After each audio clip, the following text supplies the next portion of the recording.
Hello guys! Nandito ako ngayon sa Barangay Hall ng Pereras. Barangay Hall ng Barangay Pereras. Barangay Hall. May gagawin po kami ngayong sinasabing ang IPH meron silang programa na yung mga bata naghahanap ng mga sponsor galing another country para sa kanilang pag-aaral. Especially yung mga batang yung mga wala na magulang, yung nasa luna na lang, yung wala ng ama, yung ama wala na dito na parang gano'n. Saka yung iba naman yung napakarami na maraming anak na pwedeng matulungan, magkaroon ng sponsor ka ng another country. So, ang sabi nila, ang sponsor to scholarship was different. Kasi nga po daw, yung sponsor, kumbaga, may kunting ang ID ko na lang, certificate. Tapos na ito. This is my beneficiary, yung anak kong bunso, si Cariones. Mama, Ano sasabihin? kukuha ko ng ID. Sige, kuha mo. Papa Xerox? Papa Xerox? Ang ID. Okay. Tapos, ito may mga papers kami na ang needed naman, ang pwedeng maka-avail for sponsorship is yung nakakapagsulat parang to 11 years old. 11 years old. Kung above ka na ng 11, so pwede ka nang tanggalin dun sa sponsorship ng EH. Pero kung pababa ka pa, pwede pa. Ang aking si Cariones is 8 years old pa lang siya, so siguro makaka-benefit pa siya ng ilang years para naman na I hope God will give us a sponsor for Cariones.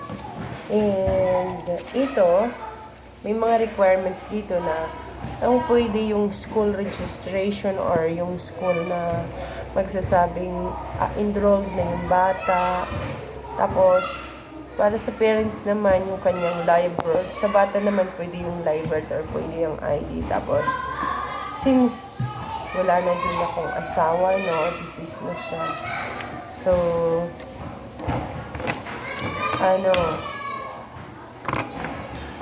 yung nanay ko na lang yung second parents ng anak ko.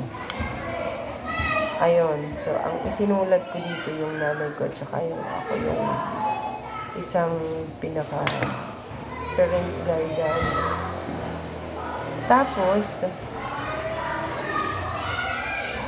ang sabi ng taga-EH, hindi pa daw to yung hanapan pa lang. Ngayon, mag-i-scad kami.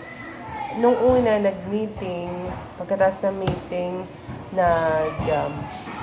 sulat ng mga pangalan ng pwedeng maging sponsor, ay pwedeng sponsoran, ay yung mga yung mga batang makaka-avail na maisama sa mga sponsorship ng EH. Tapos, inano nila na marunong na talagang bumasa at saka sumulat kasi may sila na pinapasulatan sa mga bata. Kasi kung hindi marunong magsulat, yung bata, hindi siya makukunan ng mag-sponsor. Kasi nga, kailangan kailangan talaga ng marunong na magsulat. Kasi kung, if just in case daw, magkaroon na ng sponsor, tapos yung sponsor, gusto niyang makausap yung bata. So, anytime, pwede silang mag-usap. Pero, hindi pa pwedeng anytime. Abiding by, kumbaga, dadaan muna sa each bago. Yes? Certificate. birth certificate. Sabihin mo ito, yung sa'yo. Ito yung kay mama. Ito kay Leonard. Alit ako. Anay, adi pang certificate sa school. Adi ang kananay. O, ba't dalawa to? Ba't dalawa sa'yo? Ha? Ano ba pinag-xerox mo? Nga, mama. Ini. Ano Ini. pinag-xerox? Tanan. Kagato ni tanan. Oo, adi. Ayaw, di ginatag ito na silang pa ito. Yeah. Kaya ano? Adi, butang. Bumutang-putak ni. Hello guys, ayan na nga. Yung mga papers namin ipapasa na niya. Since tapos na, we need to ano yun, ipasa na, i-submit. Tapos guys, ayun nga, yung maganda doon kasi nga, yung mag-i-sponsor, pwedeng kausapin niya yung ano, mas maganda lang talaga dito kasi parang hindi siya madilim. Ang mag-i-sponsor, kakausapin niya yung kanyang ini-sponsoran. So, from US to Philippines, it means to say, ang bata kailangan marunong magsalita na, marunong sumagot. Kasi nga nag-aaral siya eh. Nakakahiya naman na hindi magsasalita yung bata. Pwede naman siguro, sa first time is mahiyain mo na yung bata. Kasi nahihiyang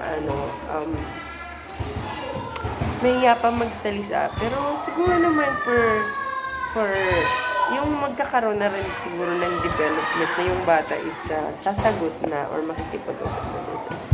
Anyway, it's okay kasi nandiyan naman yung parents na makakausap ng mag-i-sponsor. But we are thankful kasi nga po, sabi nila, nag-ooperate na daw from Leyte. Nag-ooperate na from Leyte. So, nag-decide sila na pwede naman i-spread out. Kumbaga, pwede naman i-share with another barangays or another place yung kanilang, what's this? Since mayroong dito ng FH, inano kami nila, parang inano na rin yung marabot na pwedeng maka-avail ng sponsorship. So, nakakatuwa guys kasi nga big help din po yun na merong matatanggap yung anak ko if God will, may matatanggap siya na kahit ano, mas masaya. This is yours na. Akin daw. Yung sa'yo na. Akin lang. Sige, yan na. Yan, sige, bigyan mo yan. Carniola.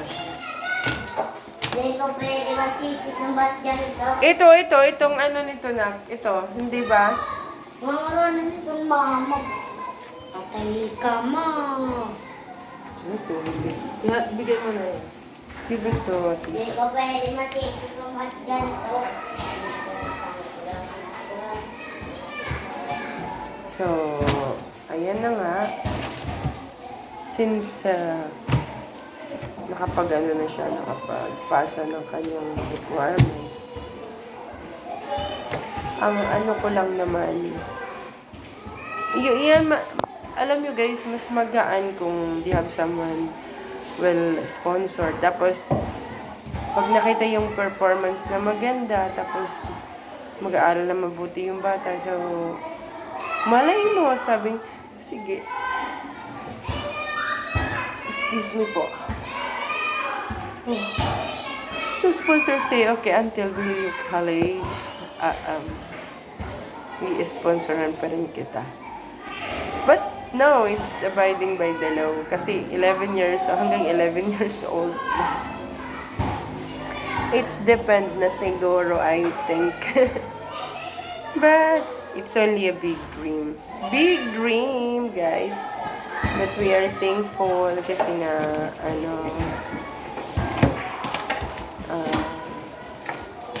we are a part of the FH program. Alam mo, marami na rin naibigay ang FH program dito sa amin. Marami na rin silang na i-share with us. So, we're very thankful po sa kanila. And now, ayan, mag-iantay na lang po kami. Sabi nila is, ang processing daw is maybe 1 year. I hope na hindi ganun katagal. Hindi magtagal yung process para naman po makapagano na kami, makatagamtam in Waray. In Tagalog naman, maranasan naman namin kung paano mayroong sponsor yung mga bata. Nakakatuwa, guys. Anyway, sabi nga ng iba, yung una, syempre, nag-build up ka. So, yung harder muna kasi nga, ano ka ng requirements. But, being a nanay, natural lang siguro yan na we provide everything what kids needs. Pero sometimes naman, alam nyo guys, being a solo parent, napakahirap mag-raise ng mga bata. Most of them talagang may isasagot, tapos doon na yung hindi na makikinig sa'yo, tapos doon pa yung sila na yung may alam, sila na yung magagaling. So, ibang-iba na talaga ang mga bata. Di na natin sila, sabi nga, di na sila, pero iba pa rin ang pagdidisiplina na yung, alam mong tama ka. Pero, ay nako guys, sorry na guys, napunta na tayo sa disiplina. Napakahirap. But anyway, I would like to thanks to all the people who followed or subscribe, and the people who are always there to support us. And thank you so much guys. We are 3K subscriber, and I'm thankful to our Almighty God that He was always there to guide, to love, and to forgive, and to give everything that we need. Thank you so much. Mega love shout out kay Pops. Hi Pops! Shout out na kita. Yung mga taong always there for us, especially our group or our GC, our Mukbang Dos, Team Serengio. Yung the best is my organic. Yung family Puset, we're still there again. And in my new apps from Tango guys, especially my family Pau Pam, I would like to say thank you for Boss Ellie J, Boss Alfti, Mami Taigsutek, to all Coach Des, Sunflower, to all the people, Honey, Gwen, Kit Kat, James, Clint, who were there always. I couldn't mention you, all of you, love, that I'm thankful because we are here. We celebrate for the Pau family will celebrate for 1 year anniversary, and I'm glad that I count on me. Thank you so much guys.